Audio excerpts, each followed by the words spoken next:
cuánto vale, Perón, gran conductor, sos el primer trabajador, con los principios sociales que Perón ha establecido, el pueblo entero está unido y grita de corazón, viva Perón, viva Perón, por ese gran argentino que trabaja sin cesar para que reine el pueblo el amor y la igualdad. Perón, Perón, qué grande sos, mi general, cuánto valés. Perón, Perón, gran conductor, sos el primer trabajador.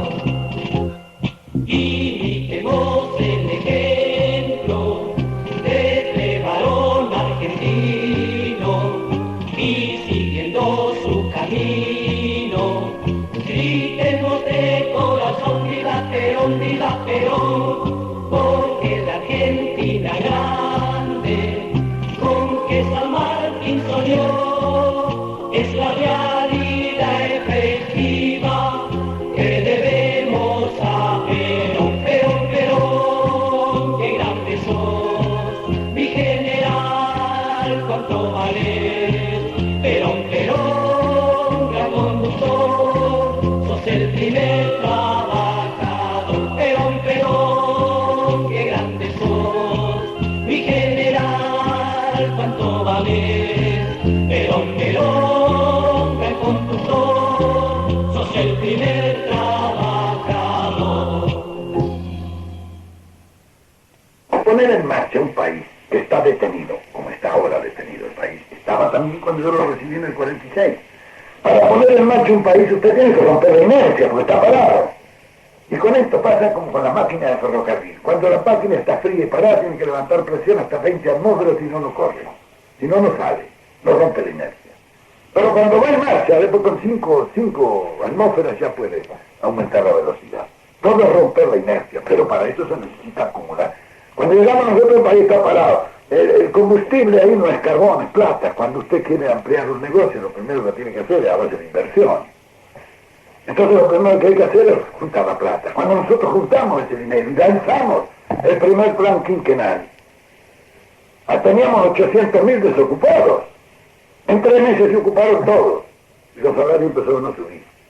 Cuando subieron los salarios, la economía popular se tonificó enormemente. Y el consumo pegó un estirón para arriba. Cuando subió el consumo, eso tonificó el comercio obligó a la industria a transformar para vender, y la industria pidió a la producción. Y todo el ciclo económico pasó de una economía de miseria a una economía de abundancia. Esto se mantuvo 10 años. En nuestro gobierno a nadie le faltaron 100 pesos en el bolsillo en cualquier momento. ¿Por qué? Porque había para producir, y la gente no se dedicaba a saltar bancos, y era más cómodo trabajar. Porque nosotros realizamos un plan quinquenal con 76.000 obras, y nadie sintió en su bolsillo las consecuencias de eso. ¿Por qué? Porque había sido previamente financiado eso.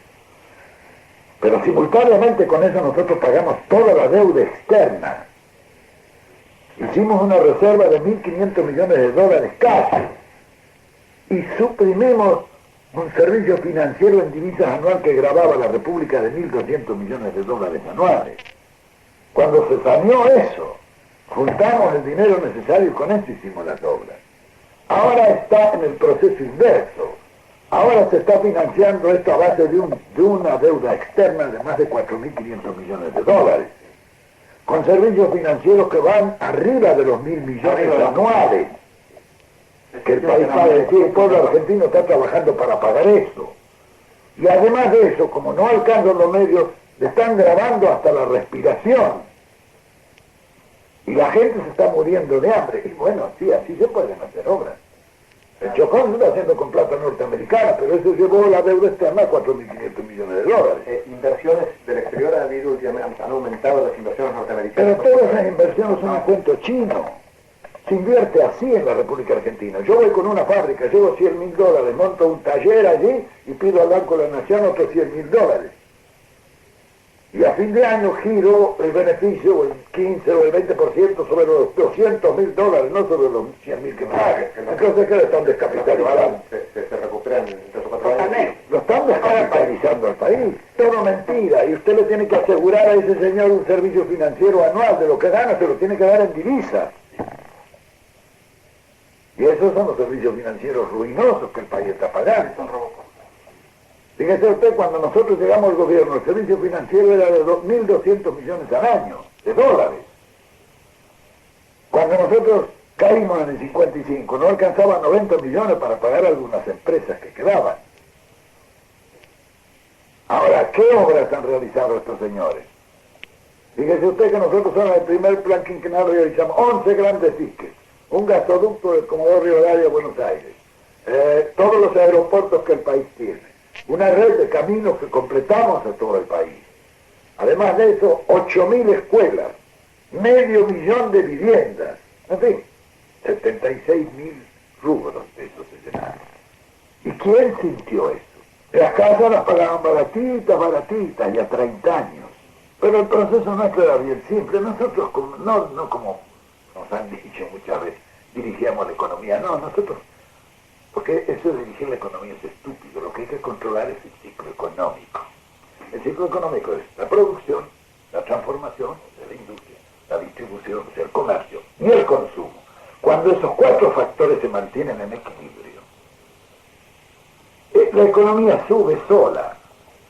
Cuando nosotros llegamos ahí no teníamos un centavo el país.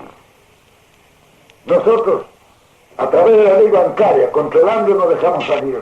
Nos robaban todo. Fíjese, nosotros teníamos en ese entonces un crédito al exterior entre Inglaterra y Norteamérica. 700 millones en Inglaterra y 800 en Estados Unidos, de lo que habíamos abastecido durante la guerra. Cuando nosotros nos presentamos a cobrar ese crédito, nos dijeron no le podemos pagar, estamos transformando la industria de guerra en la industria de paz.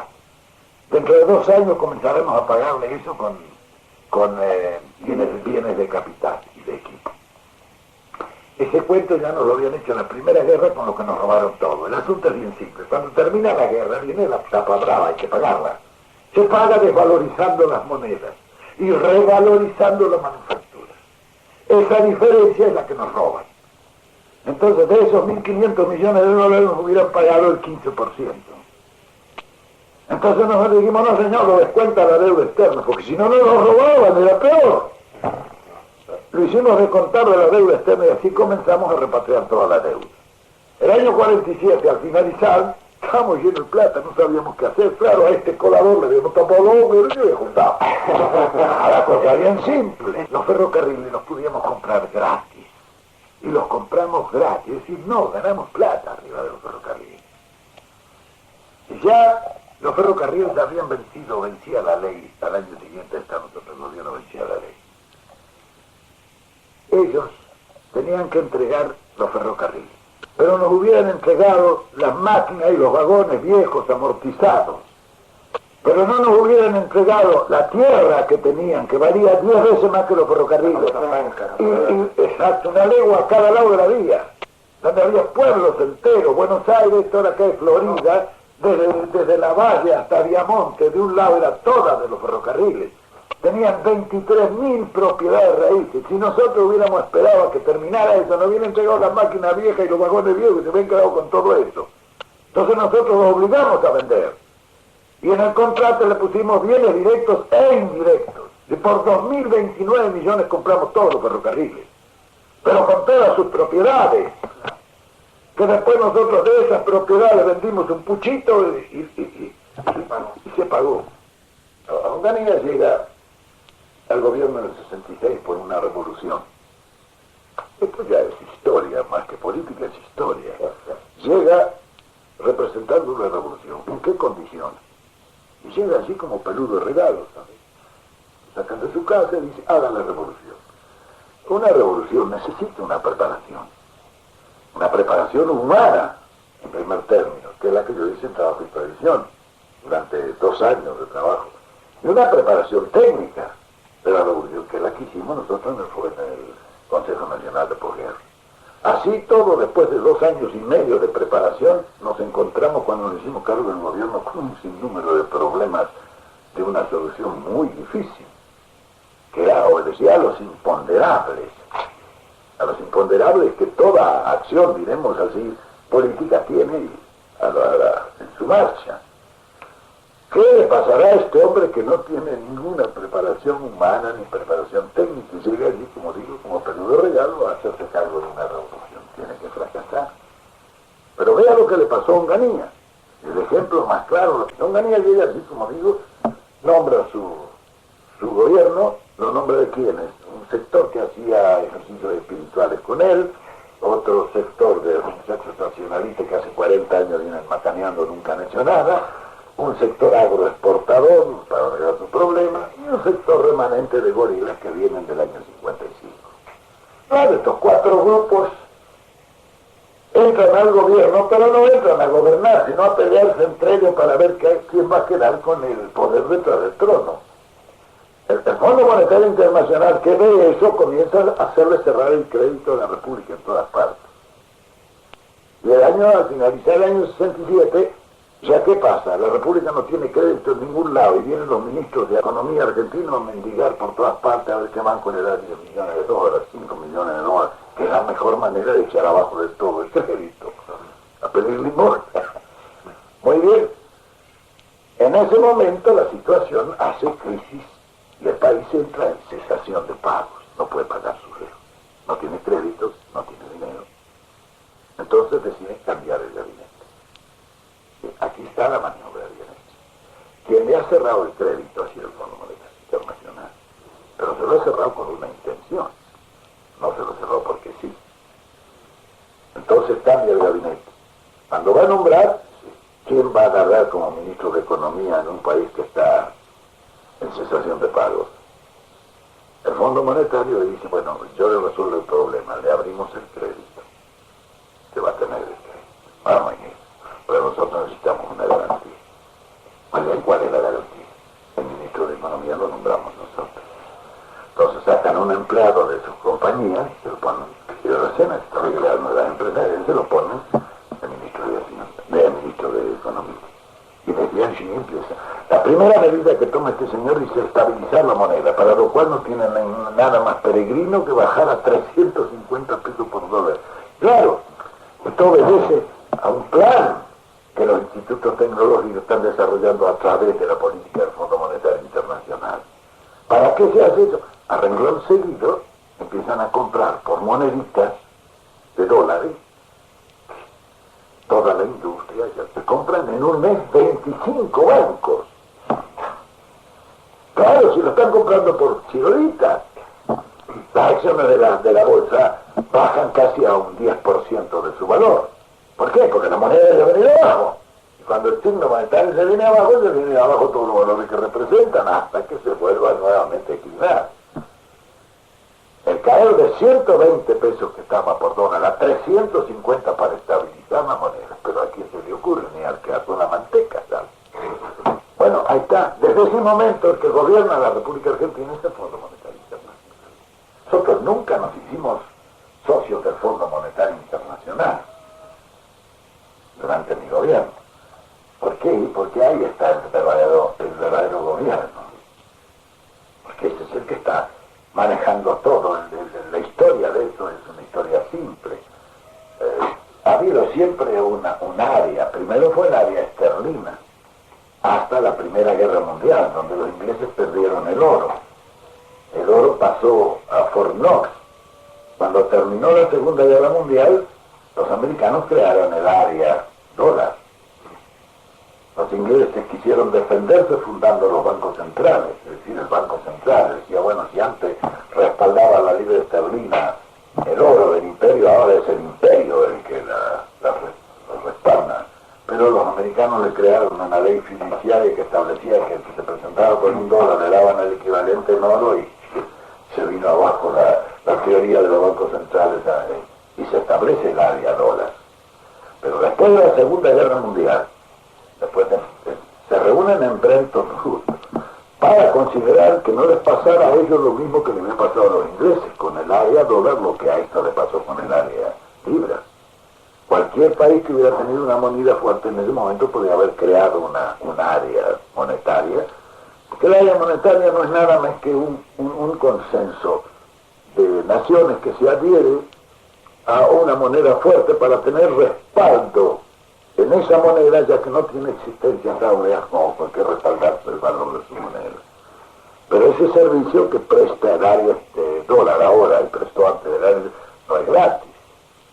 Eso cobra un royalty del 25% para poderle respaldar la moneda a los países que no tienen existencia de oro, que no tienen reservas monetarias para sostener el valor de su moneda. Muy bien. Al terminar la Segunda Guerra Mundial se ve que puede ocurrir eso al área, ¿no? Entonces crean el Fondo Monetario Internacional, donde van todos y meten allí una gran cantidad de dinero, y con eso se forma el Fondo Monetario Internacional, que fue ya, pero quedan ligados, es decir, obedientes en la política monetaria, obediente a lo que el Fondo Monetario Internacional establezca. Desde ese momento comienza el avance y la penetración. Inglaterra ha quedado liquidada ya. ¿Por qué? Porque el amigo Winston Churchill había liquidado el imperio, porque el mérito de él, para mí, el único mérito era la liquidación del imperio inglés. Él lo liquidó, Chamberlain lo quiso salvar, él lo liquidó al imperio. Desde ese momento ya los ingleses dejan de tener ninguna influencia en nuestro continente. Y pasan los americanos, y con el Fondo Monetario Internacional, imagínense. Por eso nosotros nunca nos hicimos socios del Fondo Monetario. Nosotros dejamos el país en 1955 sin deuda externa. Nosotros habíamos repatriado toda la deuda. Aramburu en 2 años hizo 2.000 millones de deuda. Rondice en otros 2 hizo otros 2.000 millones. Cuando llega el día hay 4.500 o 4.600 millones de deuda externa, de dólares. Bueno, el crédito de la República es muy difícil. Ellos se hacen socios del Fondo Monetario Internacional.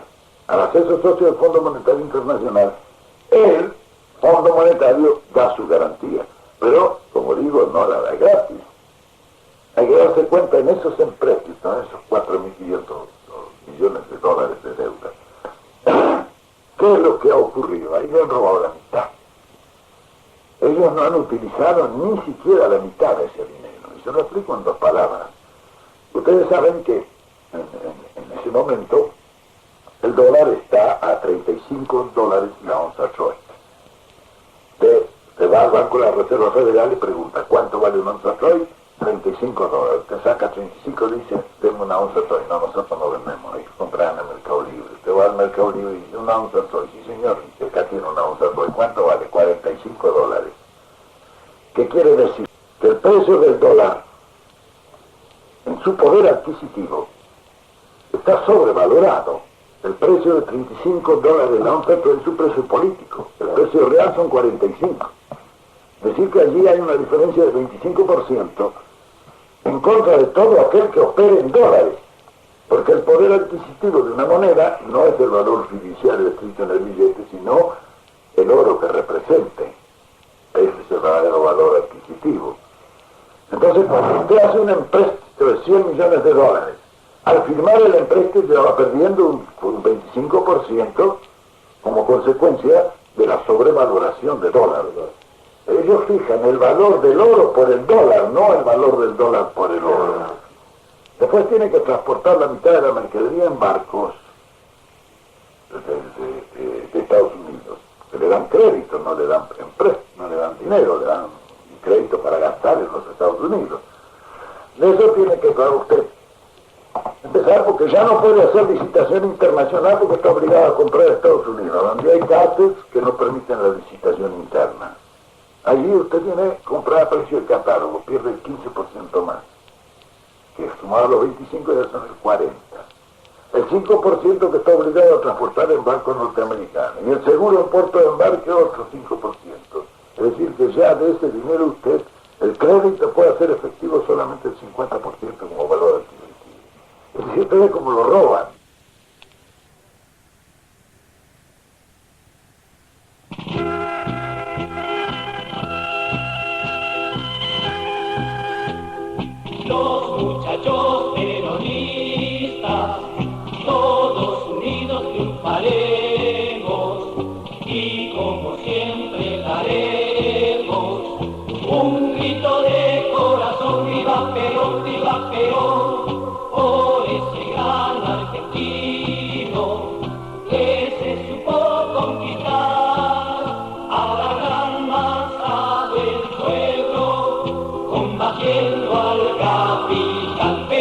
Perón, qué grande sos, mi general, cuánto vale. Perón, Perón, gran conductor, sos el primer trabajador.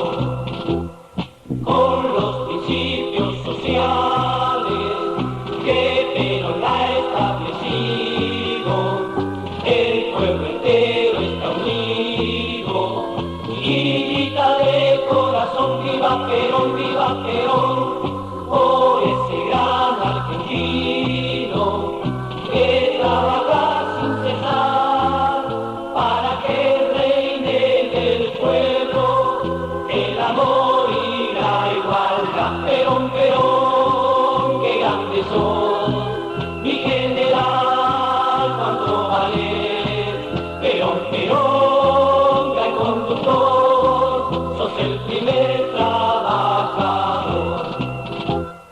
Imitemos el ejemplo de este varón argentino y siguiendo su camino, gritemos de corazón: viva Perón, viva Perón, porque la Argentina grande con que San Martín soñó es la realidad efectiva que debemos a Perón. Perón, Perón, qué grande sos, mi general, cuánto vales. Perón, Perón, gran conductor, sos el primer trabajador. Perón, Perón, qué grande sos, mi general, cuánto vales. Perón, Perón, gran conductor, sos el primer trabajador.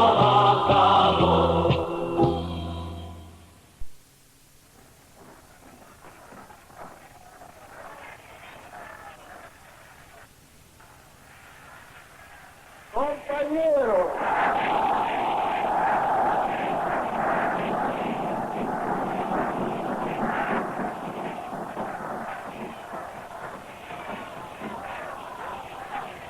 retempla para mí el espíritu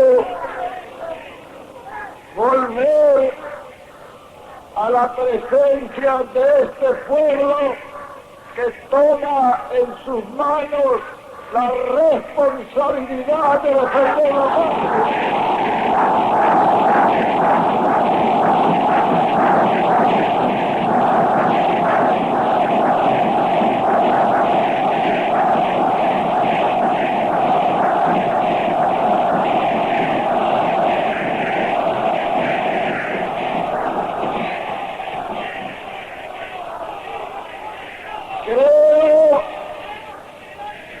Creo también que ha llegado la hora de que pongamos las cosas en claro.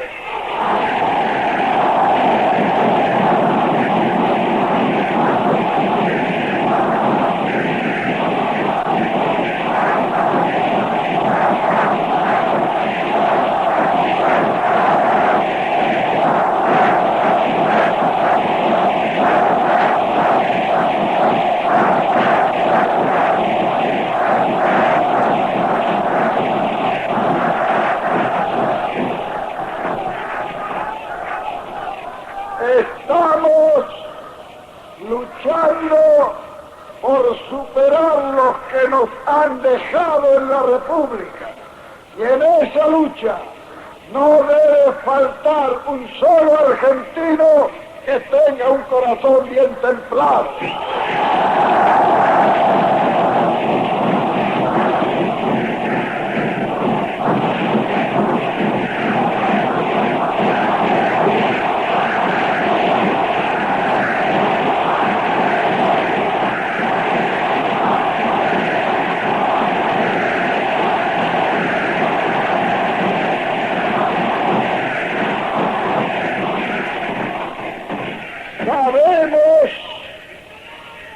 Sabemos que tenemos enemigos,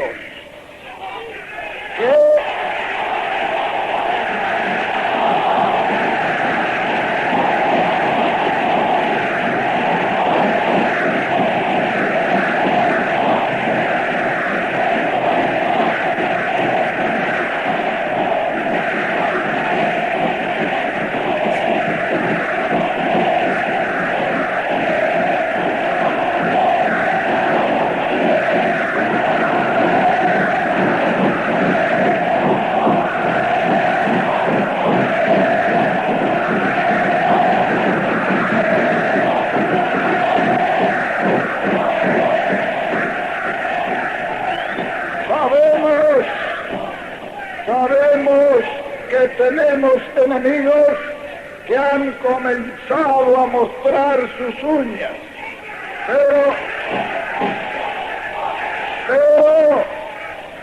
Pero sabemos también que tenemos a nuestro lado al pueblo, y cuando el pueblo se decide a la lucha, suele ser invencible.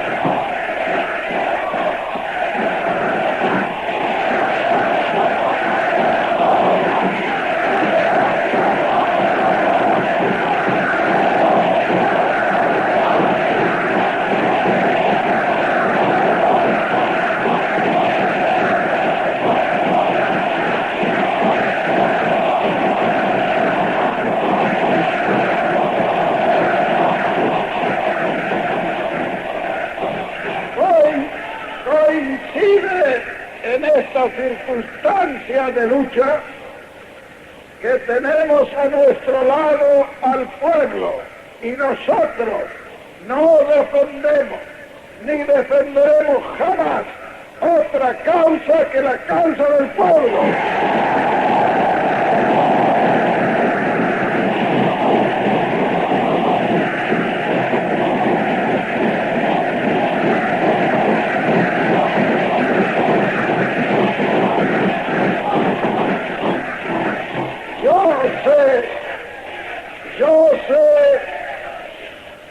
Yo sé que hay muchos que quieren desviarnos en una o en otra dirección.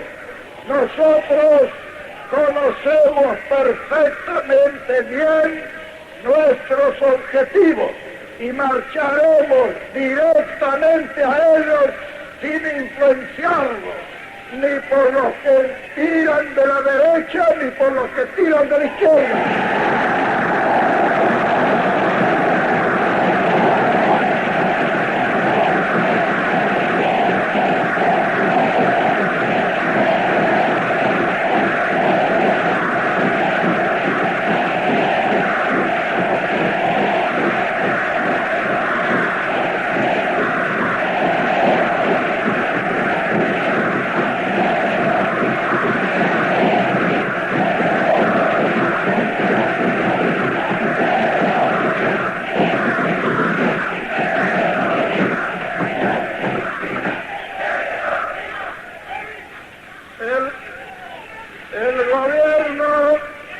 El gobierno del pueblo es manso y es tolerante, pero nuestros enemigos deben saber que tampoco somos tontos.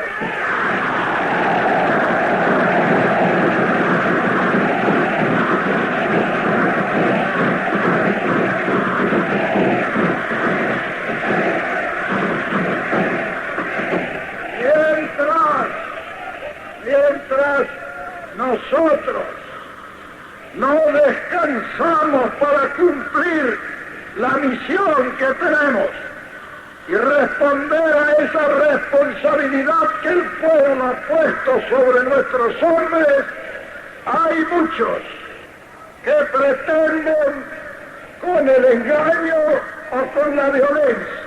Nosotros, frente al engaño y frente a la violencia, impondremos la verdad, que vale mucho más que eso.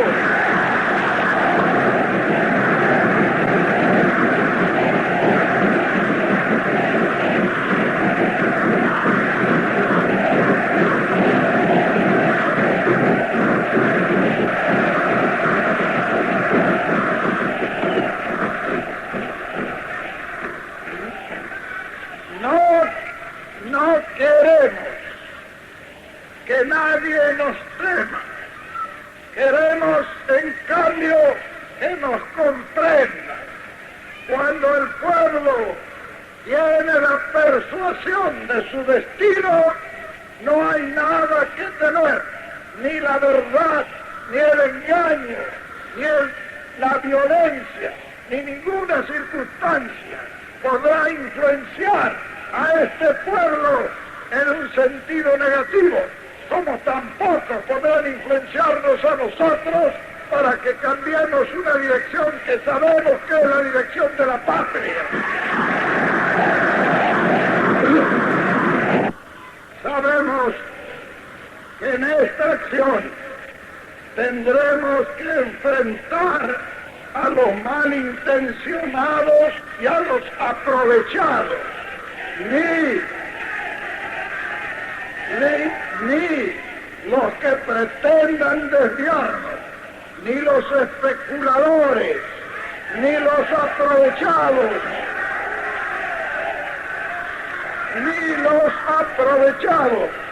de todo orden podrán en estas circunstancias medrar con la desgracia del pueblo.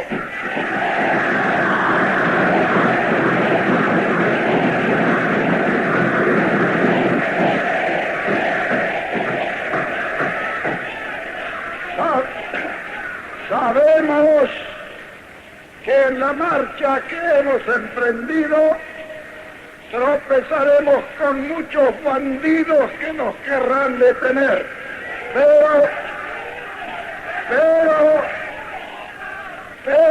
con el concurso organizado del pueblo nadie puede detener a nadie.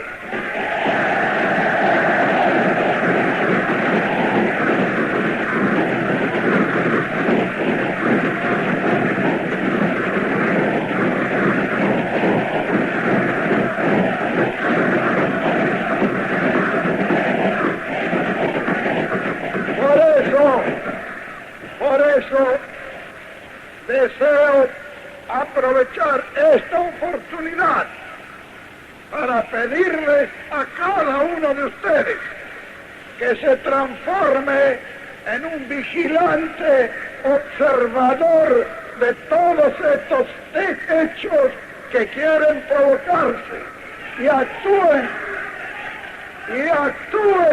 de acuerdo a las circunstancias.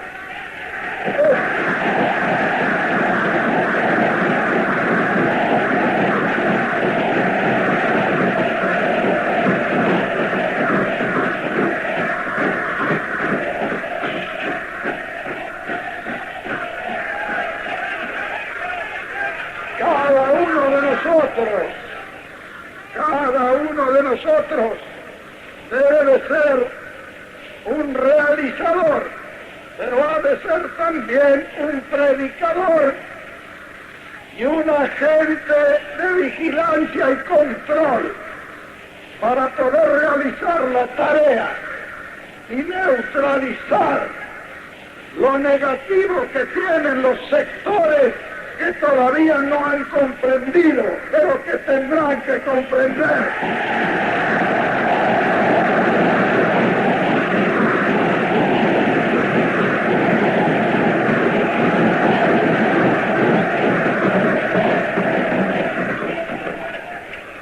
Compañeros,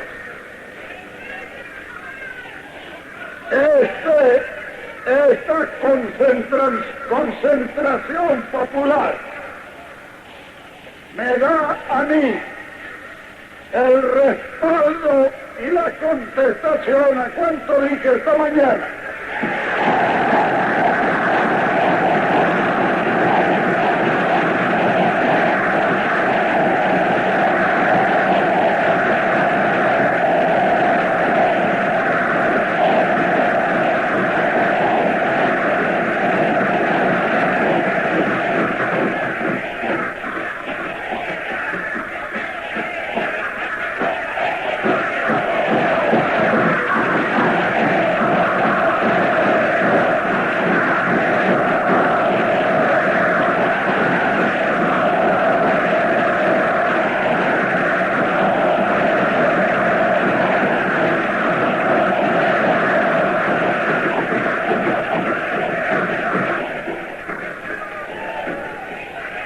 Compañeros, por eso deseo agradecerles la molestia que se han tomado de llegar hasta esta plaza.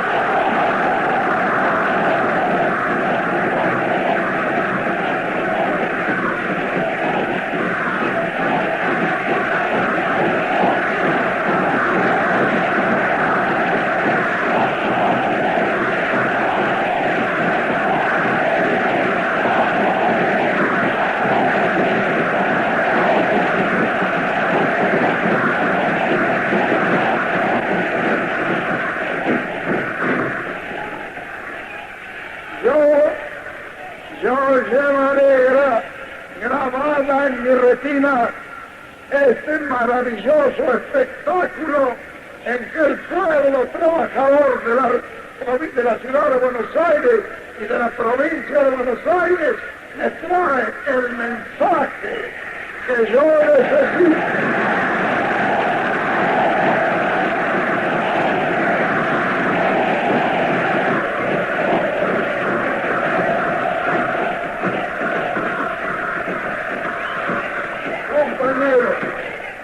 Con este agradecimiento quiero hacer llegar a todo el pueblo de la República nuestros deseos de seguir trabajando para reconstruir nuestro país y para liberarlo. Esas consignas que más que mías son del pueblo argentino, nosotros las defenderemos hasta el último aliento.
Compañeros, para finalizar,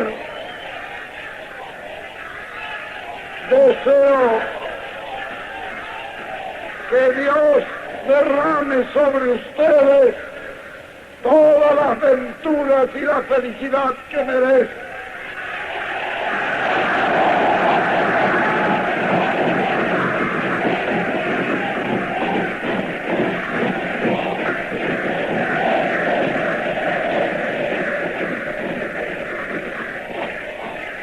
Finalmente, compañeros, les agradezco profundamente el que hayan llegado hasta esta histórica Plaza de Mayo. Yo llevo en mis oídos la más maravillosa música que para mí es la palabra del pueblo argentino.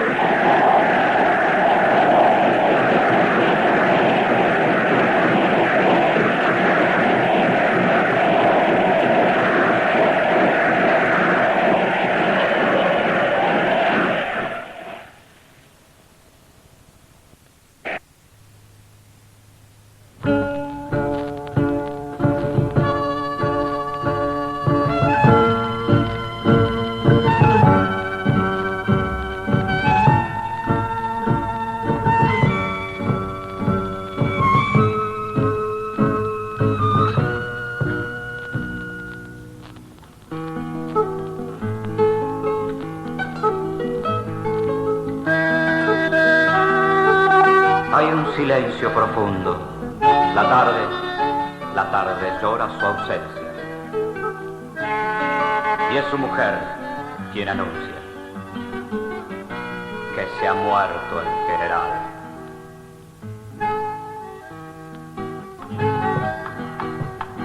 Comienza la sudestada, muy dentro de cada uno. Hay muchos ojos que lloran y unos pocos que lo ignoran. Hay muchos ojos que lloran y unos pocos que lo ignoran. Ha muerto mi presidente, el general Juan Perón. El pueblo reza su nombre para la liberación. El pueblo reza su nombre para la liberación.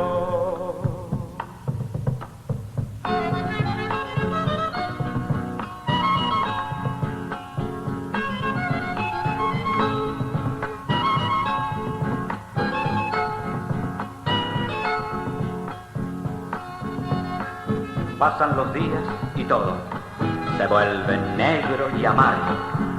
Hay un país en desgracia, no hay voluntad de ayudar. La gente pierde esperanza, hay muerte, miedos y engaños. Al Dios Supremo le pido que nos guíe de su mano. Al Dios Supremo le pido que nos guíe de su mano. Ha muerto mi presidente, el general Juan Perón. El pueblo reza su nombre para la liberación. El pueblo reza su nombre para la liberación. Para la liberación. Para la liberación. Para la liberación.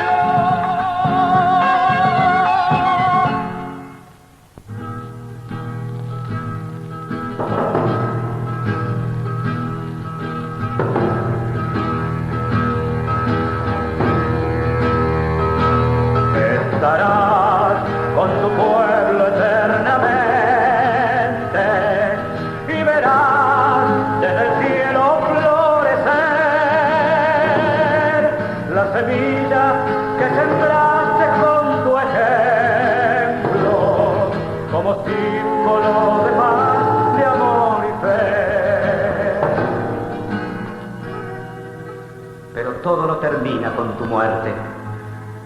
Ha quedado para siempre tu enseñanza, unificando el pensamiento de este pueblo, consolidando la paz y la justicia, defendiendo nuestra propia identidad de argentinos que amen este suelo.